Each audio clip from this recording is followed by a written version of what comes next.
Yo, what's going on, guys? Welcome back to my channel. It is Hard DFS. Today we have another NBA slate to break down on Draftkings. So if you're new to the channel, please hit the like button, subscribe, comment, hit the notification bell. Do appreciate all your guys' support. I make daily NBA slate breakdowns on Draftkings, as well as NBA prize pick videos that I make daily as well. So if you're new to the channel, lots of content for you guys to enjoy. Would appreciate if you guys subscribed, gave it a like. I'm also doing a giveaway. Once I hit 500 YouTube subscribers and 300 plus Twitter followers, doing a $250 giveaway. So stay tuned for that. We're getting close on YouTube, about halfway there, a little over halfway on Twitter as well. So those are coming soon, probably within the next 2 weeks. I think we'd get there. So stay tuned for that. Also, if you guys want me to do YouTube live streams for these like slate breakdowns before the games lock for the rest of the playoffs, leave me a comment. Let's try to get to 25 likes in this video. But truly, leave me a comment and just let me know if you do.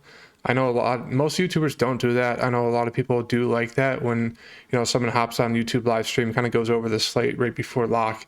Answers any of your guys' questions. I'm open to doing that for the rest of the playoffs. So definitely let me know if you want that. But let's move on to the slate for today. We got Phoenix, Dallas, and then Miami and Philly. Phoenix versus Dallas, that was just a brutal game for the Suns if you guys didn't watch. Chris Paul was atrocious in the first quarter. I think he had 6 turnovers in the first quarter, 7 turnovers in the first half. Luckily, he didn't get any in the second half, but 26 fantasy points, 37 minutes, shot the ball 9 times. He was horrendous. I've never seen anyone as bad as Chris Paul was in that first half. It was so bad, so annoying. But what do I like to say? Buy low on guys. Chris Paul, locking him in. If you guys don't want to go there, you don't have to. But as we've seen before, it's a fluke game, kind of like that game where Jose Alvarado was kind of annoying Chris Paul, and he did terrible. I expect Chris Paul to step up. Before that, 48 fantasy points, 34, 52, 53. I know that one of those was without Devin Booker, but 8,100 for Chris Paul is just a little too low in the playoffs. Gonna bounce back. So I really like him there. Let me just do it this way so it fixes that. Booker, same thing. Really like both of these Sun guys. They're both just a little too cheap for the prices. Devin Booker's obviously a little bit more scoring dependent. 18 points, 6 assists, 2 rebounds. But it's one of those things, he's averaging about 27 points per game on the season. In the playoffs, he's been a little up and down, but pretty much at his mark or better. So don't mind getting to him as well. DeAndre Ayton, 7,300. It's just one of those things, he puts up a double-double, you're like, oh, great, 16-11. It's only 31 fantasy points. He's not huge on getting blocks or steals or really assists at all. So you really need him to do well scoring the ball. Otherwise, he's pretty much not going to pay off his salary. I mean, he's had games where he's gone off, for like 30 and 15, almost like 20 and 20 games. But just with their the full team there, Paul, Booker, I just don't really expect Ayton to get to like the game right there. 60 fantasy points. I don't know why my computer is freezing. Sorry, guys. 1 second.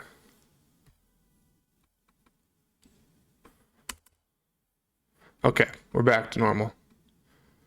But as you can see right here, 60 fantasy points, 28, 17, 1-1, 3 steals. So he's an okay play at 7,300 for me. Obviously, the bigs on the Mavericks side can't handle him, but it's just one of those things. Last game, 33 minutes, he shoots the ball 12 times, 16 points, 11 rebounds.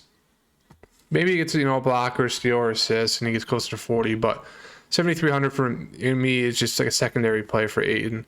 Mikal Bridges, as I always say, you can pencil him in for 25 to 35 fantasy points, depending on if he's hitting his shots or if they need him to get more involved in the offense. Maybe a few more steals or blocks, but 6K secondary play for me for Mikal Bridges. Jay Crowder, been on fire the past 2 games. If you want to go back to him, I don't mind it. His price came up to 5,400, so kind of getting a little too expensive for me. I don't think I'll do it. I faded him last game, and that obviously screwed myself. But this game, I just don't think I'm going to do it. I think, Paul and Booker are really going to step up, even Ayton. So I just don't think Jay Crowder is going to have to do what he's done the past 2 games. Cam Johnson, 4,200. Looks like a decent value play. The minutes have been there. It's just he's kind of been phased out the past 2 games, 4 fouls. So I think his usual like 25-ish minutes mark. Last game, he just wasn't playing well. Shot the ball terribly. Obviously, the whole team was doing horrendous. So just going to get their minutes wise. But I do like him at 4,200 for, value play for the day. Big E is always in consideration for value. Should play 12 to 15 minutes. 8 and 7 is kind of his max. You really hope that he gets some blocks. Otherwise, he's kind of just looking at 15 fantasy points for you. So not terrible at 3,500, but I don't know if you have to go there. Same with Campaign, just horrendous. 0-4, 3 assists, 4 fouls, 0 points. I played him. Brutal. You can go there if you want. I'm not going to touch him. Torrey Craig is doubtful. He wasn't getting any run. So yeah, it's pretty much just the 3 main guys for me. And then if you want to, take a shot on a guy like Cam Johnson for value, that's fine with me. Dallas side, Luka, 11K. Don't know why they brought his price down. It's Luka. I think it's one of those you're going to have to lock him in. I mentioned Brunson. Had a great game last game. I think you can expect a good game from him once again. Shot the ball 21 times in 36 minutes. Didn't shoot the ball too well, especially from 3. But he's a guy who's going to get you a couple of rebounds, a couple of assists, and can score the ball. They need a secondary score to step up. Jason Kidd even said it, and that's what Brunson did. So, I kind of expect the same thing from him. 6,600 obviously is an okay price, but for a secondary guy who's going to shoot the ball, close to 20 times a game, I think 6,600 is a decent price for him. So I do have some good consideration on playing Brunson today as well. And it's one of those things you can play him along Luka. It really doesn't hurt him that much. Brunson is obviously better with the ball in his hands, on ball, but don't mind getting into him at 6,600. Finney Smith is just, 2 bad games. He's kind of gotten screwed by foul trouble. Last game, he shot 5 of 15. Minutes are there, which you do like to see. So I don't mind running it back or, playing Finney Smith at 5,500. Obviously, there's kind of a ceiling of about, he's gotten 41 once, 35. Other than that, it's kind of close to, that 25 to 33 fantasy point range at 5,500. Obviously, is not bad, but that's kind of what to expect. Same thing with Bullock.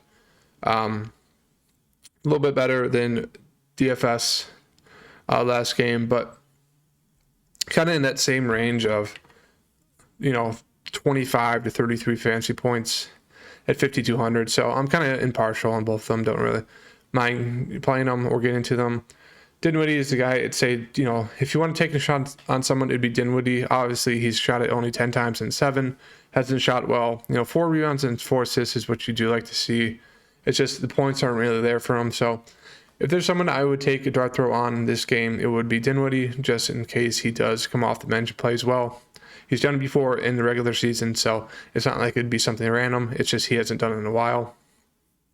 Kleber, not going to get to him at 4,900. Played 33 minutes. Minutes have gone up a little bit the past 3 games. Shot the ball well. Got 3 blocks, which is not normal. Not even averaging 1 a game, so 3, that's an extra 4 points right there. Would have been at 26 fantasy points. I just don't think that's kind of like a ceiling game for Kleber. Obviously, he can score a little bit more, but 3 rebounds, 4 assists, 3 blocks, not going to go there at 4,900. Powell, his minutes have been brutal just because of foul trouble, 2, 5, 2. Kleber's been doing well, so he'd be more of a dart throw. Obviously, Kleber has more safer minutes, but Powell can get some minutes, especially if Kleber's doing bad. But don't think you need to go down to any of these guys. It's pretty much play Luka, and then you can get away. Play Luka, play Brunson. If you want to take a dart throw on someone, Dinwiddie. Otherwise, if you just want a guy who's going to get you 25 to 33 fantasy points, DFS and Reggie Bullock are your guys. On the Miami side, the next game, Jimmy 8,900. Really like him. Only player that could score or do anything last game. I kind of expect the same from him this game. They're going to have to rely on him a lot. As I talked about in my last video, Joel Embiid really opened up the floor for Harden and pretty much the rest of the team. They're not going to be able to handle him. They're not going to be able to run his own, stop Harden, and pretty much force others to beat them. They had to double team Embiid, and that just leads to everyone else being able to score, as you saw. Sorry, I'm going to get into that on the Philly side, but Jimmy Butler, they're going to need him to win this game. He's going to have to do pretty much everything, rebound, assists, steals, points. So I really like Jimmy, 8,900. Bam, I just don't think I'd get there. 7,500 is a little too pricey for me. Obviously, he did horrible in that matchup against Embiid. Do expect him to do a little bit better, but obviously going against Embiid is definitely risky. There's a lot of foul trouble trying to guard him. Bam usually does decent against the 76ers. A little bit less than his average against them, but I just don't think he has to go there at 7,500. He's going to be very low owned, so you can keep that in mind. But I think it's just a little bit of a force to play him. Hero has come down to 6,100. Really like the price for Hero. He's the leading scorer on the team, I believe, or he gets the most shots up on the team.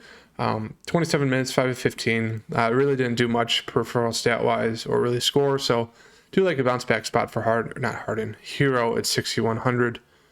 Lowry. I like Lowry a lot, too. They're going to need him to get aggressive. 25 minutes, 0 of 4. Just kind of out there doing nothing. And so I do think you can expect Lowry to be a little bit more aggressive this game. I mean, Tyrese Maxey's not the best defender.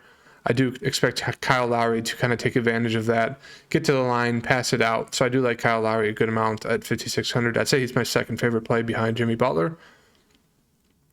And then Strus, okay value, 4,600. Kind of like a Pat Connaughton, but, a little bit more secure minutes. Obviously a little bit more involved in the offensive game. So 4,600 for him is, not a bad. Victor saw 21 minutes. Just not too involved with the offense. I just don't think you go there.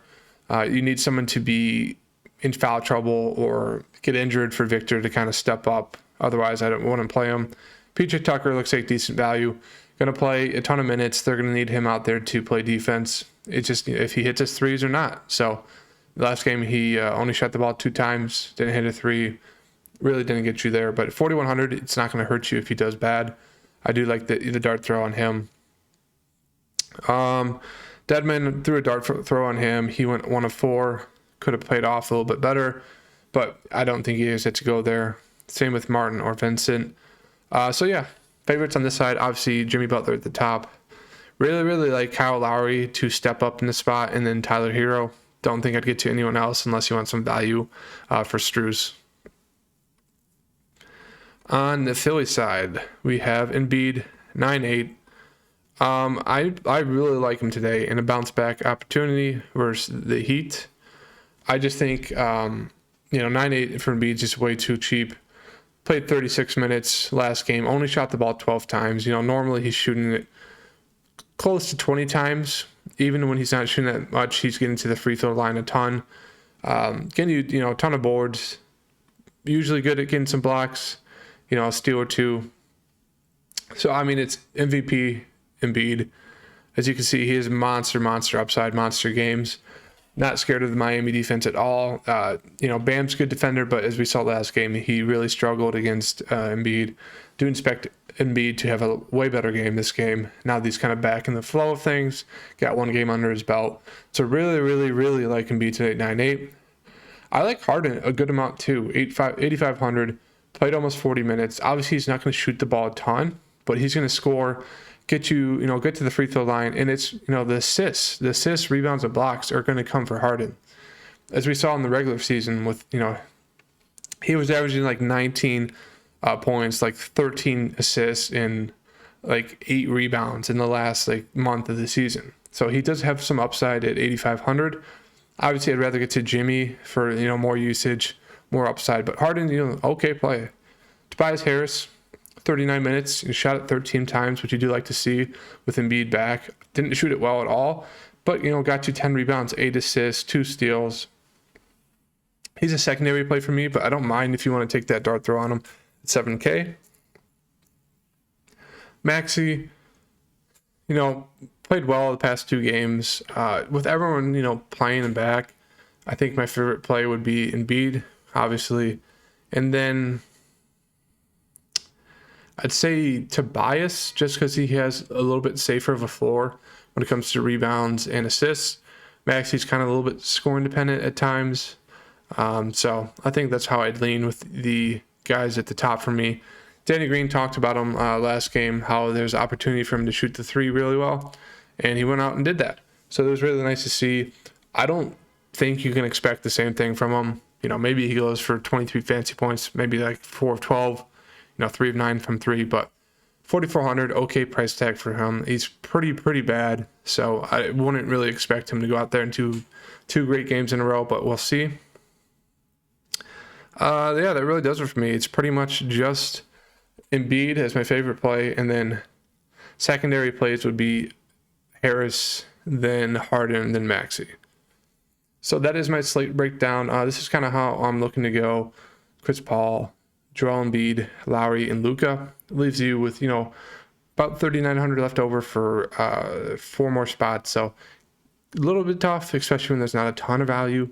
You really don't like going to guys like Campaign or JaVale McGee, but you're going to have to get to someone. So this is kind of what I'm looking towards. Maybe you can take out Lowry and go a little bit cheaper, but this is what I like. So if you can hit that like button, subscribe, comment, do appreciate all the support.